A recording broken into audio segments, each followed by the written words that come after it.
can go ahead and grab a seat. We can begin.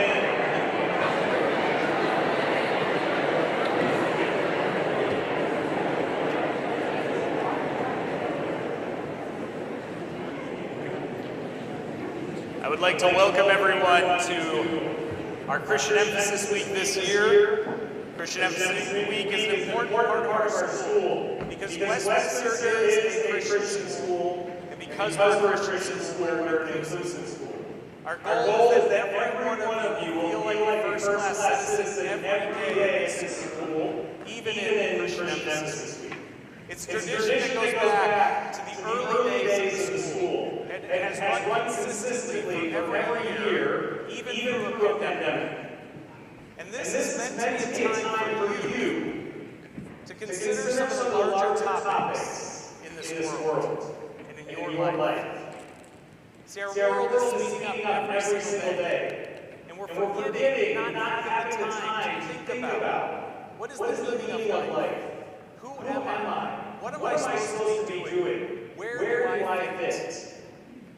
And there are times where we need to slow down and ask those bigger questions, to consider what is most important to each one of our lives.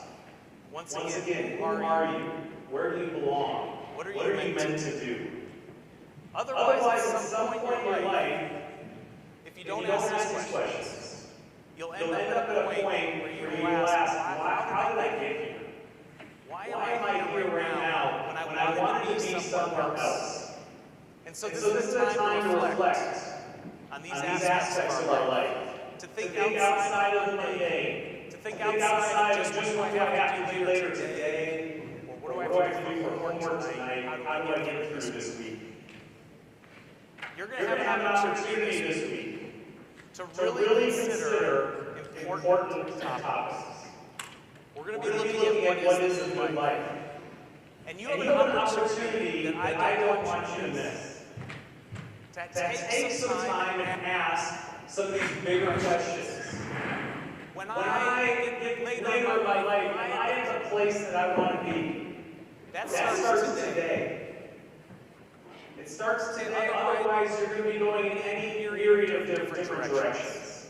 And I want each one of you to have a life of purpose and meaning that you're intentionally needing to live. And that's why we ask this question, what is it like? And so this week, with our theme, I want you to ask, what does it mean to flourish throughout the whole of your life? Not just at some point in the future. You need to think about this now. You need to be considering it early on instead of later in life.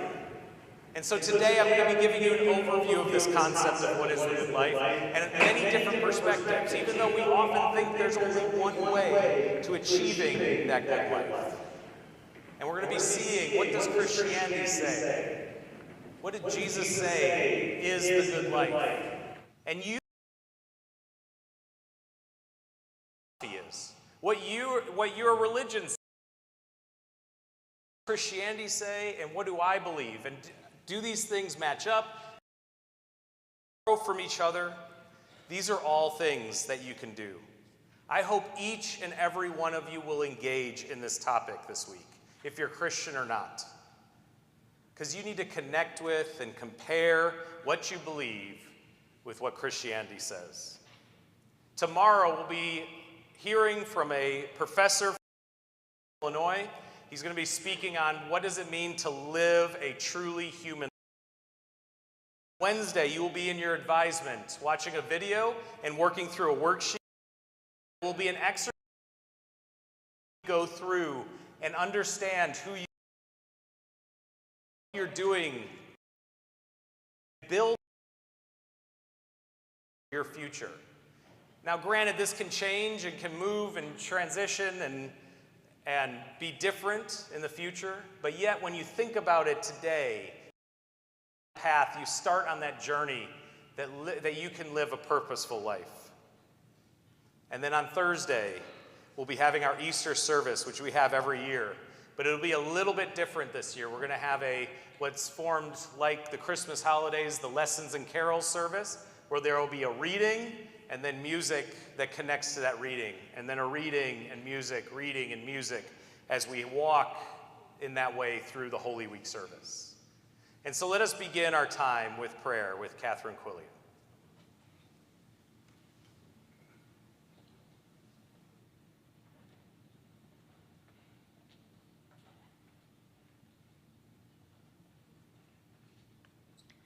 Please pray with me. Dear God, thank you for bringing us here to worship you today. You say that wherever 2 or 3 are gathered in your name, you are there. Surely then, you are present here with us. Help us to feel your presence and open our hearts and minds to Reverend Charney's words. May they resonate with us, and please help us to take his message of living the life you have called us to live out into the world. Westminster, for all the wonderful students and teachers gathered in this room, that we might be reminded of your love for us and our love for one another. Help us to practice love, sacrifice, humility, justice, righteousness, and faith, not just during this every week. In your name we pray. Amen. Thank you, Catherine.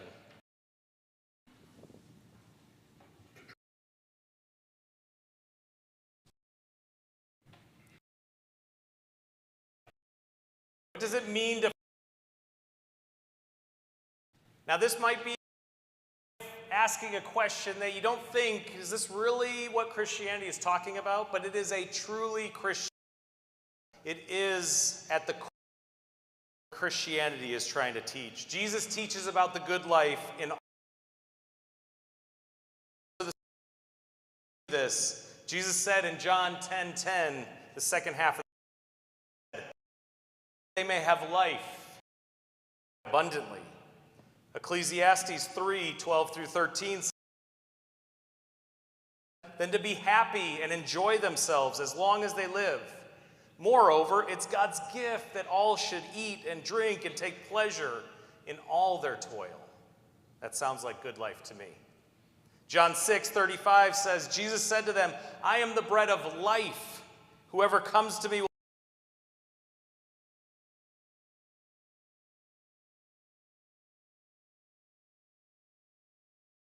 there is fullness of joy, in your right hand are pleasures forevermore.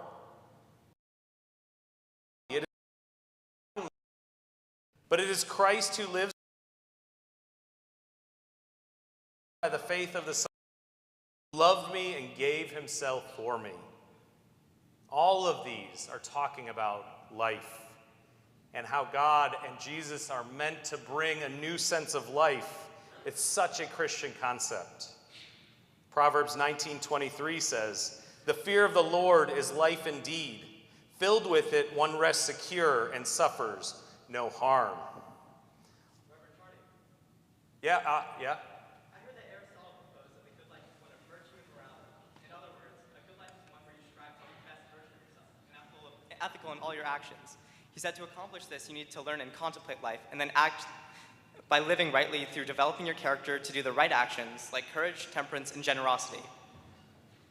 Avi, that is so true. Reverend Charney. Wait. Hayes. Avi, wait. So Avi, you're right. Aristotle is very important, and Aristotle does care about virtue and morality. Hey, Hayes, Reverend, I heard something too. do you? Yes, sir. Yes, sir. Hayes, I'm impressed. Good. I'm happy that you. Modern view of the good life that comes from Friedrich Nietzsche. He believed that to live a good life, one had to do 2 things. First, find a way to accept your present moment in reality, and second, find a way to make the most of one's talents and abilities. He encouraged people to take responsibility for one's place in the world. So Nietzsche is an interesting philosopher to bring up, especially since he said that God is dead, but yet he definitely does have a concept of the good life. He says that we need to accept reality and maximize our talents. And so, yes, that is very Reverend true. Charney. Chuka, I've heard yeah. that the Stoics had a different perspective on the good life. They believe that a key to a good life is cultivating inner virtues such as wisdom, courage, justice, and self-control. Parallel to those principles, they believed that enjoying the present was better than anxious dependence on the past or the current situation. And as a result, they were known for their area of self-control and focus. I know you love the Stoics, and you are so true. It's so true. Wisdom, courage, justice, self-control were all a part of their belief about what the good life is. And we're starting to see, are you noticing that there are many different ways of understanding the good life? And I'm happy that our students are so well versed in these topics and these philosophers. Now, all of these philosophers have much to say about these topics. So as you see, we've got it pretty minimized to these simple ideas, but they have so many more thoughts about this and how you actually get to virtue and morality and accept reality and the idea of self-control. So as you hear about these things, don't think that's the end of them. They wrote many, many pages on each one of these topics. So as these are some of the topics that you could think of living into the good life, I often see that we talk about success around here all the time, don't we? Do you hear that word all the time? Is that what your goal is? As you look forward into your life, you're like, you know what I want? Success. In our fast-moving world, you keep hearing this. The good life is all about being successful. But have you thought about what success actually is? When do you actually achieve an understanding of success, or a place that you've finally gotten it? Or where you can finally say, I am successful? Is it going to be when you get a job title? Is it going to be when you get that acceptance letter in the mail? Does it come when you finally get a certain salary number on your paycheck? Is it a sense of influence? Who can I influence? Who do I have an effect upon? Is it about having a house in a certain zip code?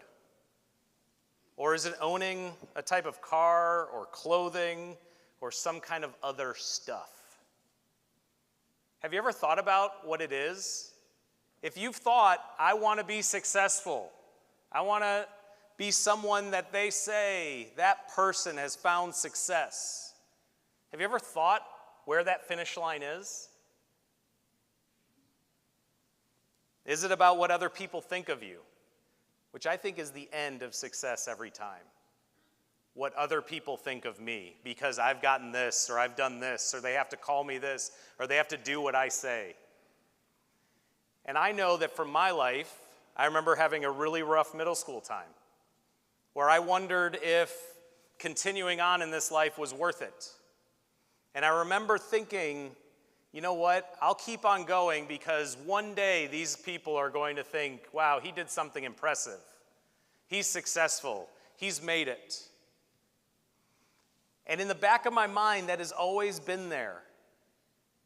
When I talk to these guys that I grew up with, are they going to be?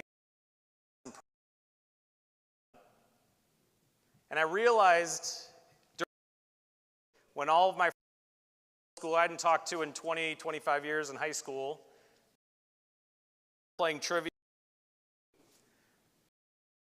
couldn't care less what I was doing. That I told them I'm the chaplain in Atlanta. It's a really prestigious job. They're like, okay, great. And it didn't even matter to them.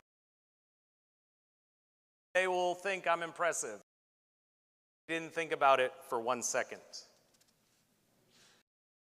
Success ended up being a nothing burger. So how do you define success? My worry is that success is usually defined by what other people think or how they look at you. This is not a good measure for anyone's life because other people are fickle and you'll be striving for something you cannot control. To be honest with you, most people only think about themselves and or their close family members or only their close friends. So what is a better way of thinking about the good life? I hope you'll stop thinking about being successful and start thinking how you can live a life of significance. A life of significance. See, living a life of significance is determined by you. Every day I get to walk into this place and have a moment with each one of you to hopefully guide you in the right direction, help you figure out what your gifts are, what your abilities are, where you will live best, to have an influence on this city and this state and country through my time with you. For me, that is utterly significant.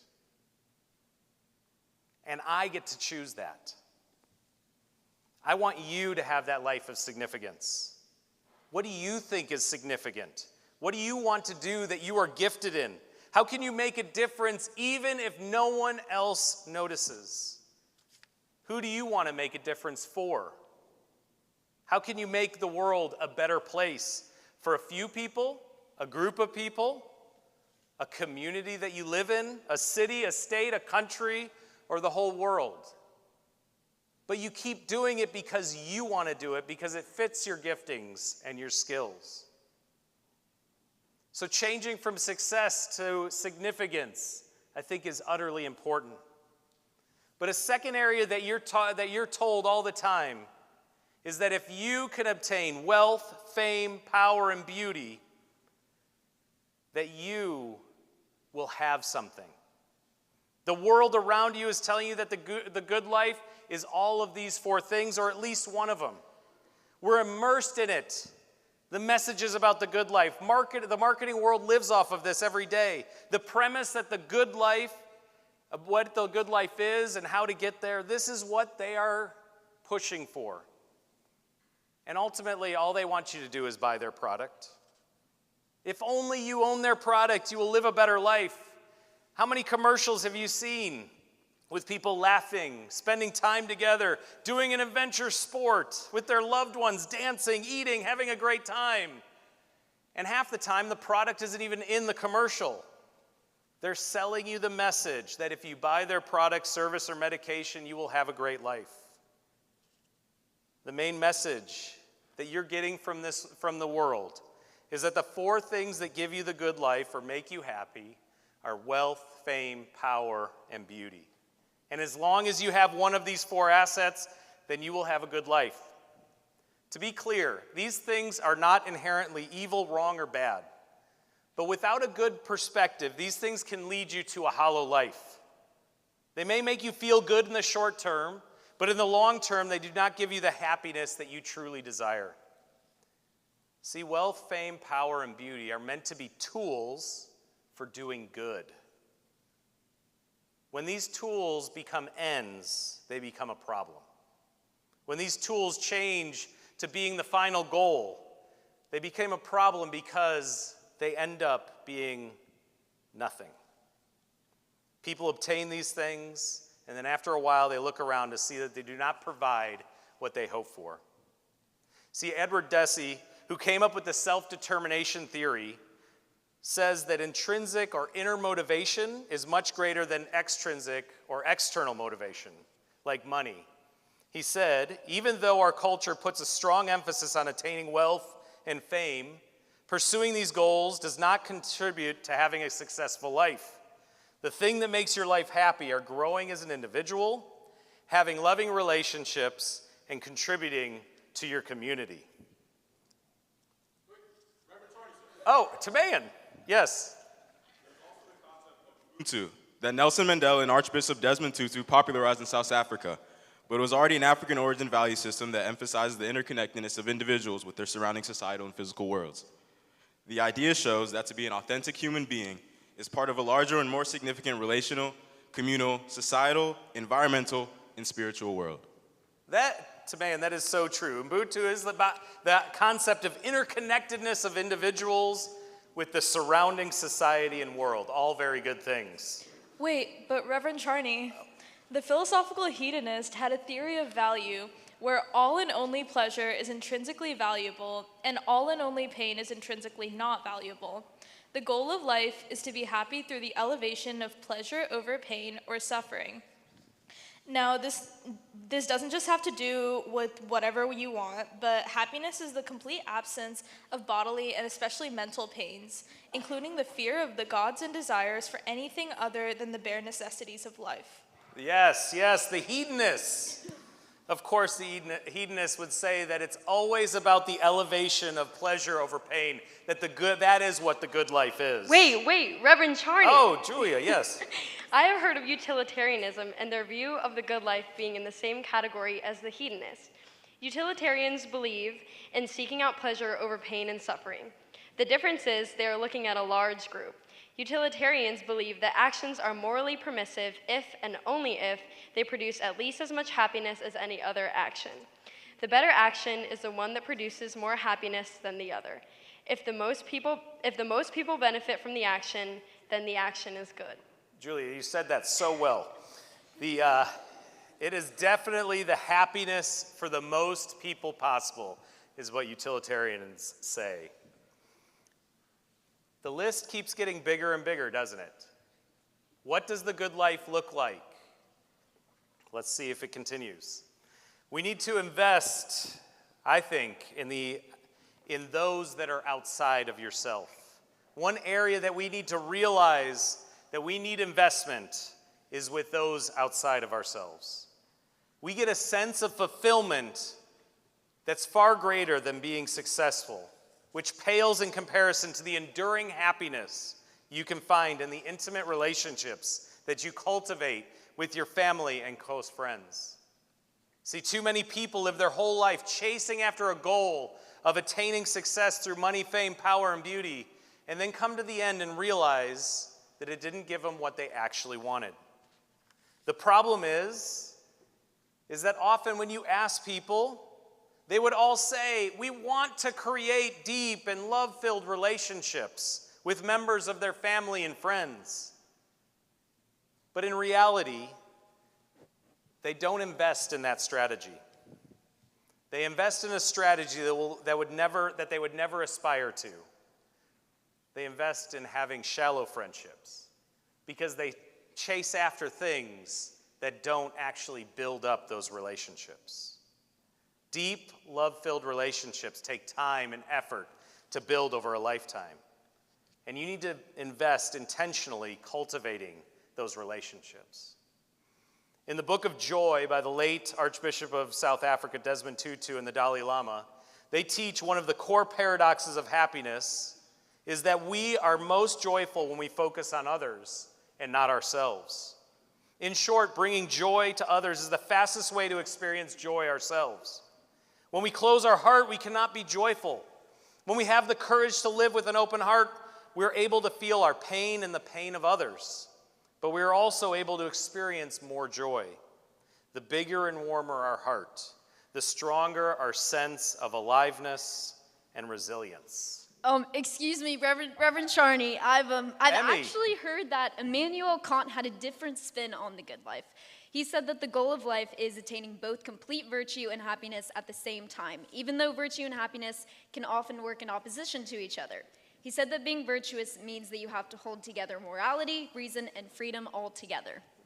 Emmy, thank you. Thank you for that. Yes. Rev Charney. Augie, wait. There's the idea of complete virtue and happiness, but I mean, Augie, I guess you have something to say as well. Yeah, excuse me, but Yeah, Confucius had something to say about this as well. He taught that the good life is living a virtuous life, cultivating harmonious relationships with those around you and striving for self-improvement. One idea that was key in his thought was the concept of filial piety, or the idea that devotion to the family can only strengthen the society around it. Man, I'll tell you what, we are doing a lot of good philosophy at this school these days, because that's true. Reverend Charney. Confucius has to say, Aiden, hold on, that there's a virtuous life, a harmonious relationships, self-improvement, and devotion to family are what Confucianism said. But yes, Aiden, keep going, yeah. Oh, Reverend Charney, I have heard of this Christian theological perspective that has come out of South America called liberation theology. This theology calls for people to become active agents of their own destiny and to liberate themselves from the confines of injustice. They're told to liberate themselves from economic exploitation and then from fatalism, and finally liberate themselves from sin for the ultimate liberation and communion with God. Thank you, Aiden. Yes, liberation theology is talking about liberating this.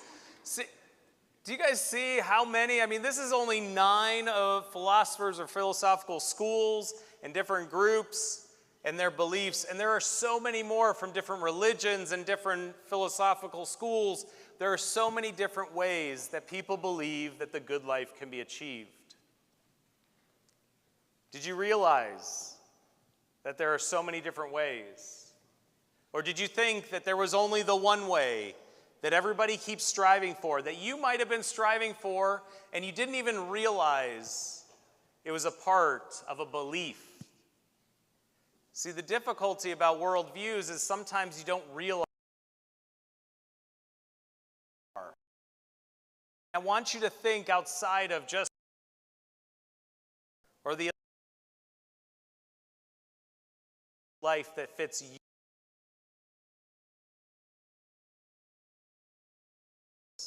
Did you realize there were so many different perspectives and different ways that people believed is the good life? And Christianity steps right into this world. And when we look at what Jesus taught, which was consistent with what was taught in the Hebrew Scriptures in the Old Testament and in the rest of the New Testament, Jesus taught that relationships with God and others are most important. See, Jesus perplexed his audiences because his illustrations of the good life was very different than what they ever thought. Jesus spoke about an upside-down kingdom where what you think is the right thing might be the exact opposite. He said things like, the first will be last, and the last will be first. If you want to gain life, you must lose your life for God's purposes. He also said, if you want to be like your master, like him, you must wash other people's feet. You must serve.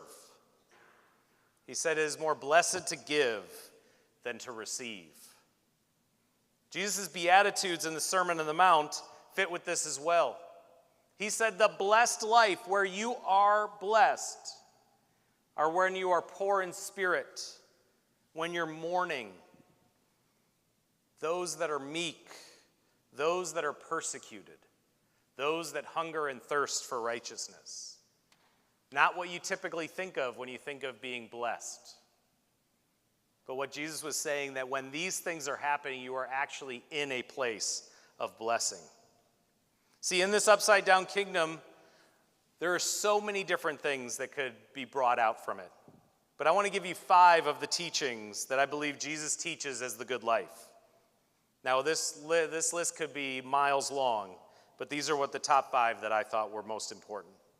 The first one is that you have to be someone that believes in something outside of yourself. You must be a person of belief. Belief that Jesus is the Son of God. Belief that God loves the world and the people of this world. Belief that people are more than the mistakes or the worst moments of their life. The belief that people can be forgiven. Hebrews 11:1 says, now faith is confidence in what we hope for and assurance of what we do not see. John 14:1 says, do not let your hearts be troubled. You believe in God, believe also in me. So the first thing is believing in something outside of yourself, looking outward. The second is believing in sacrificial love. The good life is loving sacrificially. Christians have been called to be sacrificial in how they love other people.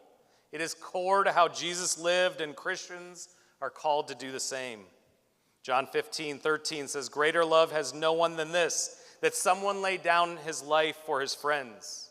1 John 3:16 says, by this we know love, that he laid down his life for us, and we ought to lay down our lives for our brothers and sisters. Galatians 5:13, for you were called to freedom. Only do not use your freedom as an opportunity for the flesh, but through love serve one another. Sacrificial love, the giving of yourself. The third area is humility. Luke 14:11 says, "For all those who exalt themselves will be humbled, and those who humble themselves will be exalted. A life of humility will lift you up." Ephesians 4:2, "Be completely humble and gentle. Be patient, bearing with one another in love." The fourth, justice. Hosea 12:6, "But you must return to your God, maintain love and justice, and wait for your God always." At the core of the Bible, this idea of doing the right thing is everywhere. Every chapter you can see it happening. Luke 11:42, "For you tithe mint and rue and every herb, and neglect justice and the love of God. These you ought to have done without neglecting the others." Isaiah 61:8, "For I, the Lord, love justice." Proverbs 29:7, "The righteous care about justice for the poor, but the wicked have no such concern." And as we all have seen around campus, Micah 6:8, "He has told you, O mortal, what is good, and what does the Lord require of you? But to do justice and to love kindness and to walk humbly with your God." So we have first belief, sacrificial love, humility, justice, and then service. The care for others, putting yourself in a place to serve and lift other people up in the way that is best for their flourishing, is what service is. Matthew 25:35 through 40, Jesus is saying, "For I was hungry, and you gave me food. I was thirsty, and you gave me drink. I was a stranger, and you welcomed me. I was naked, and you clothed me. I was sick, and you visited me. I was in prison, and you came to me. Truly, I tell you, whatever you did for one of the least of these brothers and sisters of mine, you did it to me." Mark 10:45, "For even the Son of Man came not to be served, but to serve, and to give his life as a ransom for many." Ephesians 6:7 through 8, "Render service with a good will as to the Lord and not to others, knowing that whatever good anyone does, this he will receive back from the Lord." In 1 Samuel 12:24, "But be sure to fear the Lord and serve him faithfully with all your heart. Consider what great things he has done for you." See, belief, sacrificial love, humility, justice, and service. This is the good life from a Christian perspective. It is a life that is focused outward. It is a life that often many people don't actually live up to in the Christian world. But even though many Christians, and I count myself part of this, don't live up to it, it doesn't mean that's not what we're trying to obtain, and that this is the right and good thing for those. Looking for loving and close relationships, giving of yourself to others, sacrificially loving, being humble through justice and service. I hope that this week you take the time to not be the person who goes through life striving after something that could leave you empty and hollow in the end. That you seek a life of purpose and meaning. That you seek of a life of abundance, just as Jesus had said. That you seek a life where you gain by losing and become first by being last. Are you going to be that type of person who strives to live an intentional life, willing to do whatever it takes to find the good life? This week, you're going to have the opportunity to ponder this question. And on Wednesday, you'll have a chance to work through what this means for you individually. And I hope that you take that time and take it seriously. And even if you're tired or don't want to do it, that you work through it, because you do not want to miss your opportunity to kickstart what you can do to find the good life. And so through that, I hope you have a great rest of your day. You are dismissed.